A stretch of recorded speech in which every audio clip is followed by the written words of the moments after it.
जमाना तो है नौकर बीवी का, हाँ जमाना तो है नौकर धीरे काम क्यों कर लो, जल्दी जल्दी कर लो। झाड़ू पोछा और सब काम जल्दी जल्दी खत्म कर लो, समझे। और पहले मेरे लिए एक गिलास पानी और एक कप चाय बना के लाओ। तुम्हें पता है आज मैं पड़ोस में कहानी सुनने जा रही हूँ। मेला कलवा चौथ का व्रत है। खाना तो तुम रात को खाओगी ना, अभी तो मेरे अकेले का खाना बनाना है ना। ये सब काम खत्म करने के बाद बाजार चले जाना और बाजार से मेरे लिए सेब, संतरे, केले, अंगूर लेके आना, समझे। ये सब काम तो बहुत मुश्किल है, मेरे से नहीं होंगे। अच्छा मुश्किल है तो हम बोलते ये काम इतनी आसानी से कैसे कर लेती है चुटकियों में। और एक बात कान खोल के सुन लो, मुझे ना बाजार आने जाने में बहुत दिक्कत होती है। अब की बार जब तुम अपने मायके जाओगे ना अपने बाप से मिलने, तो आते वक्त एक स्कूटी लेके आना, समझ गए। तुम्हें मैं ब्याह के लेके आई हूँ, भगा के नहीं।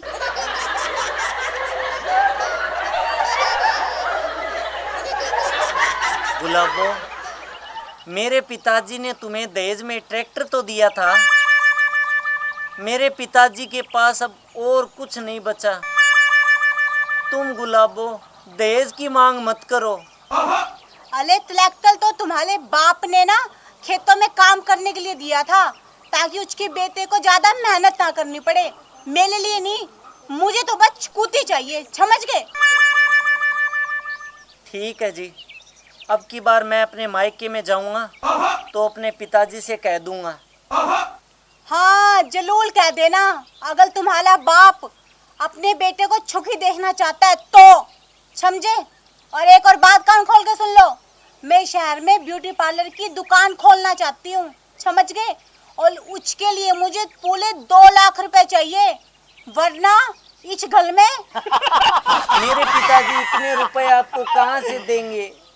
मेरे चाचा जी बीमार रहते हैं और मेरे छोटे भाई के पढ़ाई का भी खर्च अलग। इतना जुल्म मत करो, मेरे पिताजी के पास फूटी कौड़ी भी नहीं है देने को। जब फूटी कोली भी नहीं है देने के लिए, तो इतनी पढ़ी लिखी लड़की और इतने बड़े घर में तुम्हारे बाप ने तुम्हारी शादी क्यों करवाई। अब जितनी पढ़ी लिखी लड़की चाहिए उतना दहेज तो तुम्हें देना ही होगा। बैठे बैठे मेरा मुंह क्या देख ले हो, चलो फटाफट काम करो और मैं जा रही हूँ छोने अंदर, समझे। जमाना तो है नौकर बीवी का, लोग मुझे क्यों देते हैं ताना।